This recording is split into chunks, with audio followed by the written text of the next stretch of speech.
Marahil ay napapansin ninyo na sa ating paligid, tila ba unti-unti nang nawawala ang respeto at pagpapahalaga sa mga magulang at nakatatanda, mga panahon na ang dating itinuturing na sagradong tungkulin ay nagiging isang opsyon na lamang at madali ng talikuran, isang katotohanang matibay at may pangako ang dapat nating isapuso, ang paggalang at pagmamahal sa ating mga magulang ay hindi lamang isang tradisyon o kultura kundi isang utos mula sa Diyos na may kaakibat na mahabang buhay at magandang kapalaran.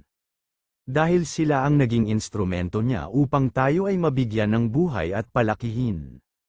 Madalas nating makalimutan na ang paraan ng pagtrato natin sa kanila ay refleksyon ng kung paano rin natin tinatrato ang lumikha.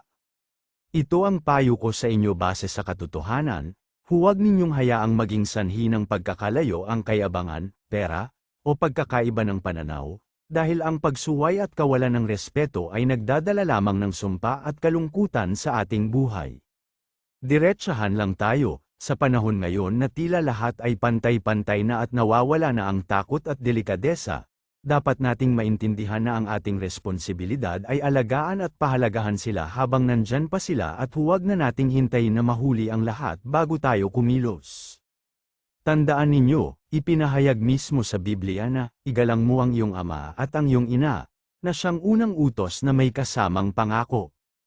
Huwag ninyong sayangin ang inyong panahon sa pakikipagtalo o sa pagpaparamdam sa kanila na sila ay pabigat lamang, bagkus ay gawin ninyo silang maramdaman na sila ay mahalaga at espesyal. Ang tunay na mananampalataya ay may malambot na puso at marunong tumino ng utang na loob.